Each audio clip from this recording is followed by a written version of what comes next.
house of parliament and calling for fresh elections. Well, an unstable neighbor, instability in the neighborhood is a concern to India, and that is certainly not a desirable situation, all the more because its equations with Nepal in the recent past have at best been patchy. So what does this instability in Nepal mean for New Delhi, and how is the Modi government viewing it? These are the questions to which we are going to try and seek answers today with Noinima Basu, who tracks diplomacy for ThePrint. Do start sending in your questions for this episode of Government Matters. Noinima, in fact, we apologize for the delay. It was because Prime Minister Oli was addressing the nation, and Noinima had to sort of listen to that and make sense of it, that we got a bit delayed. So Noinima, first, before we get to the India aspect, which of course is the crux of today's discussion, just to brief our viewers, what has happened suddenly in Nepal over the past couple of days? Well, as you're aware, Ruhi, on Sunday morning, we could hear noises coming out from Nepal that Prime Minister Oli decided to suddenly, he put the recommendation, which he says has been done after consulting the cabinet, to dissolve the lower house of the parliament, which they call the Pratinidhi Sabha. And then he forwarded that proposal to the president, and the president accepted it. But what has happened meanwhile is that the opposition has not taken it nicely. Even people within his own party, they have resigned, and they have taken to the streets protesting the move, saying that this was unconstitutional because under the Nepal constitution, under certain provisions of the constitution, this cannot be done unilaterally.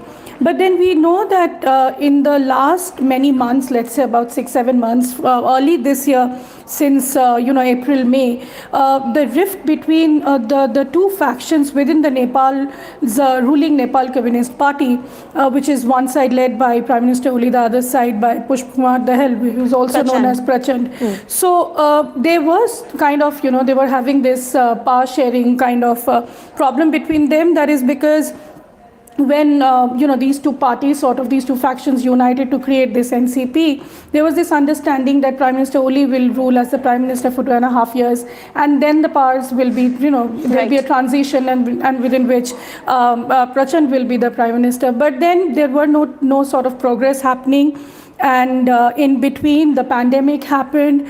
And in between, in order to, gain more power, gain more sort of support within his own party, so to say, Prime Minister Oli did the adventure with India on the border front, and we saw what had happened in May, June, July, when he just, unilaterally changed the map. So basically, Sunday's developments were that he now wants to have a new cabinet. He wants to create go for elections and see to it that how much support does he have, because finally, end of the day, he has been isolated. If you really look and study and analyze the reports that are coming out from Nepal, is that he has lost the majority support, which is why people are saying he took this quote-unquote drastic move. Right. So, Noinima, as I was mentioning earlier, this equation between Nepal and India has been checkered over the last few years.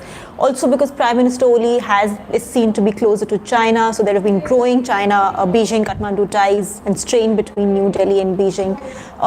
What is the government thinking now, in terms of, there must be some thinking, because India has been always has tracked Nepal's internal politics very closely. Which is true, and there are now voices coming out of Nepal who are saying that, this disturbances started coming up recently, since last 3-4 months, ever since, India's raw chief, Mr. Goyal, visited Kathmandu, and he even had a long conversation and a dinner reception with Prime Minister Oli. Now, having said that, it is also true that the Chinese influence in Nepal has definitely been increasing. Nepal has gone on record stating that yes, they want both the neighbors for their own development, and especially after the pandemic, they want to revive their economy, and they are anyway part of the Belt and Road Initiative. We saw how things have really plummeted when the map issue had happened and India rejected the map, stating that there will be no discussion on it unless there's a formal dialogue that sets up between the foreign secretaries. Now, we were also expecting Foreign Minister Gewali to come to Nepal because, since October, high-level visits have started between India and Nepal, and there was this thawing of ties, so to say, and that really happened in the month of August when Prime Minister Oli called Prime Minister Modi, wished him Independence Day, and that's when things again started to churn, and so we saw that Raw Chief after Raw Chief, Army Chief was there, and then Foreign Secretary Mr. Shringla was there, and then we were expecting Foreign Minister of Nepal to come here and have the Joint Commission meeting with our External Affairs Minister, Minister Jaishankar. That is still sort of uncertain now.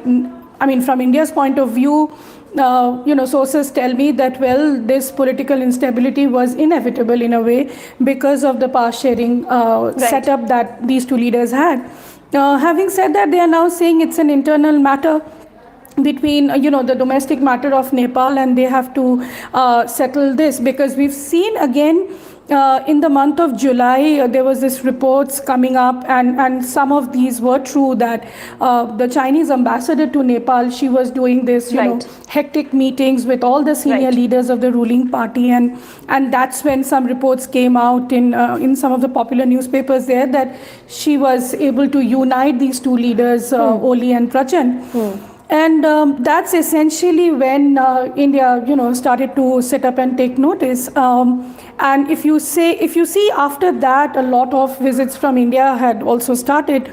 And so when Foreign Secretary went there in November, he said he wants to take the ties forward and all of that. But right now, it seems that the dynamics within Nepal is changing. And also, let's not forget that of late, in the last couple of months, there have been a lot of protests happening with the pro-monarchy supporters also, because, what they are saying, and something that Nepali people are, some majority they do not want, but there is this section that wants the monarchy back. They are saying we were much stable under the king than we are under, as a democratic republic. So that's another concern area. But I do not know how much of a concern that will be for India, because India has been always very friendly with the king. So that has to play out. All right, okay. I'll start taking questions. In fact, talking about Beijing's growing influence in Nepal, I'll plug my own story very quickly. I had done a detailed piece on how China has exerted and increased its influence over Nepal over the past few years, just as India's influence has relatively waned. So you can log on to our website, ThePrint.in, to read that. Okay, I'll take the first question. This is from Nikhil Dev, and this is related to what you were talking about just a few seconds ago. Will a return to monarchy bring normality for Nepal's political environment? I mean, I don't think anybody in a democratic setup would quite bat for the yes, I mean, gone are the days when you would really see monarchy, ruling and ruling a country. But, for Nepal, things have been rather different. They are used to staying under the monarchy, and some do say, some of the parties are there who say that, under the monarchy things were much more stable. But we've seen, and if we go back to history in the 60s and 70s, how the king, it was the monarchy that sort of brought China into the picture by seeking arms from them in order to fight the Maoist rebels. So end of the day, it depends what is it that the Nepal, the Nepal population, the Nepali people, they want, because let's not forget, it's been a huge and a long battle, and there has been bloodshed also in a massive proportion when the Maoist insurgency happened, and the transition from monarchy to this republic, constitutional monarchy. Exactly. So keeping that in mind, I think it would not be easy to say whether return of monarchy will be good. Because with the return of monarchy, there are also these questions of making Nepal as the Hindu Rashtra again. So those kind of voices are also in fact, there is a question on this, which is from a handle called Reformed Robin Hood. Really, I thought Robin Hood was reformed enough. Anyway, what about parties saying that Nepal should be a Hindu state? There was some news about it a few days back. So this is a related question, which is why I interrupted you. So yes, I mean, that's a good question. Those are the voices that are coming out from Nepal, where they want a Hindu Rashtra to be there. And there are also another set of voices. If you speak with some of the more other opposition political parties there, and there are many other factions that are there who say that India is also playing this kind of things there. India has historically done all of that. Having said that, it is also true, we've seen how relations between India and Nepal, it has been falling ever since the Madhesi blockade had happened in 2015. The border blockade, that did not really go down well with the Nepali people, because at that time... The Nepali hill people, different from Madhesi. Yes, right? Yes, different from Madhesis. But at the same time, at that time, they said that, that time Oli government was still, was there for the first time, and they said that India is to be blamed for this. Now, whether that's true or not, end of the day, there was a border blockade, essential items were not sent to them. So, since then, the anti-India rhetoric has only grown louder. And that has also sort of put China at an advantageous position, right?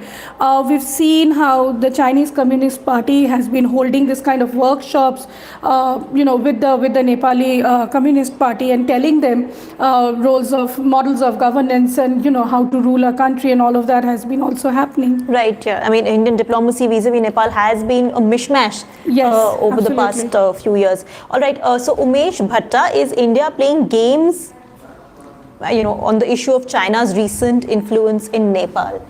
So is India still meddling, for the lack of a better word, with Nepal? I know it's a controversial, sensitive point. Well, yes. I mean, I would say Nepal has always been a friendly neighbor, roti beti ka rishta and all that we've heard. At the same time, let's not forget that the kind of role India has played in Nepal's internal politics, if you read certain books and, experts who talk about it, like Ambassador S.D. Muni and others, you will see that, yes, I mean, given it's not that you always wanted to interfere, it's also because you have a very deep relationship. Right. This is one neighbor with whom you have open borders. And often political parties in Nepal have sought India's... Exactly, they have. And now probably it's the new generation that wants, yes, Nepal has to have its own identity. Nepal cannot be seen always through the prism of the Indian politics or, or from China. But I think things are difficult. It's challenging as they assert more their sovereignty as an independent nation. But yes, I mean, the very fact that our raw chief he goes there and meets Prime Minister Oli means, because India also wants to understand what is the kind of divisions that are happening within the ruling party, because end of the day India has to deal with that government and India has to understand where that government is sort of standing if you have to discuss sensitive issues like the border issue. Right. Okay. Tanveer Panjwani, what if the Communist Party comes to power? Will it be close to China or continue its closeness with India? Well, the closeness with India was sort of always there, but yes, there had been difficult period when during Prime Minister Oli's time, also previously and now. But given all of that, let's not forget that under the pandemic there was a lot of conversations that had happened. Prime Minister Oli also sort of participated in the SAARC COVID cooperation that Prime Minister Modi had organized. And then, as I said, during India's independence, Prime Minister Oli had called Prime Minister Modi, and despite the map row, there was this discussions and high-level visits that were happening. There are a number of projects which, when our Foreign Secretary had gone there, had committed that they will be all completed, and because right. India has to also look at that part as far as project execution is concerned, because you always have a China there with deep pockets, and we've seen Chinese Defense Minister going there immediately after India's Foreign Secretary's visit. And at that time, recently China and Nepal also announced a new height for the Mount Everest, and that's when they said that we are looking at trans-Himalayan connectivity. They're very serious about it. Yes, there are issues with the loans and everything. But Nepal has not said that we will not be part of the project. In fact, as recently as last month, they have stated that yes, the trans-Himalayan connectivity has to happen. Right. Okay. In fact, there are other questions about India's involvement. So I think you have sort of summed it all up fairly well. So I'm not going to take those questions because we are also running out of time. Because this is a specific question, I'm taking it. This is from Umesh Bhatta. Can we link these developments with the Raw Chief's visit to Nepal? Well, I would state it, see, since I'm not there in Nepal, but I'll tell you what their experts are saying, what their media reports are stating, that, all this churning and suddenly all this thing that Oli is doing, Prime Minister Oli is doing, is these things have started after the visit of the Raw Chief.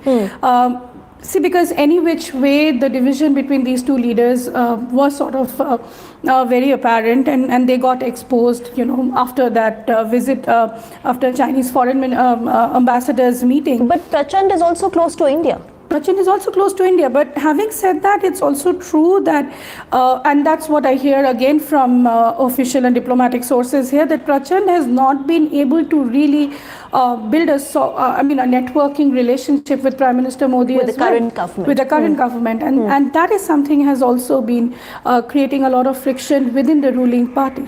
Okay, one last question. This is from Tanveer Panjwani. Is there a possibility that the dissolving of the government or lower house of parliament in Nepal is a back-end project of China? So I think all kinds of conspiracy theories, whether India is behind it or is China behind. What has made Prime Minister Oli take this rather brazen step? Well, I would not really say the Chinese are behind this, because if you see, as I was telling you, in July, rather the Chinese were aggressively looking at uniting these two leaders who are fighting amongst themselves. It was India that was, taking a seat back, and they were watching what is going on, whereas Chinese ambassador there, she was meeting all of them, and she finally united, so to say, these two leaders. But so dissolution of the lower house, I'm sure, has come to them also, maybe not as a surprise, but then, that unity, right, so-called, has fallen apart. Having said that, for India, yes, it is again a situation where the talks will not happen. The border issue remains open as it was. Finally, what Nepal does with those 335 square kilometers that they have claimed as their own, that nobody knows. The foreign secretary level dialogue has to take place.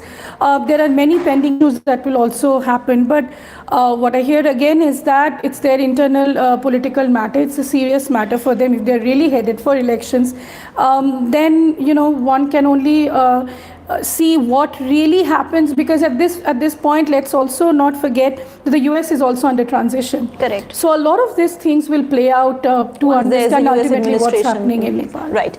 Well, political stability has eluded Nepal for many years now, and it seems to be in the middle of another crisis. Again, Nanima very helpfully explaining what the crisis is and what the various stakeholders are thinking and saying. Some viewers in last week's Government Matters asked me why I keep looking at my phone. Rest assured, I'm not checking Twitter or surfing the web. It's because I have to, surf through all your questions, sort of sift through the questions. True. And see which questions are not being repeated, which ones to ask, and you're very kindly sending so many questions, so which is why I need to keep looking at my phone. And we also keep watching to see that we give you the right information, and what is the latest development, because news is breaking every second. So do forgive us for that. At some point, maybe we'll have better technology to be able to do this instead of looking at our phones. But till then, please bear with us. Thank you for watching Government Matters and for sending in your questions.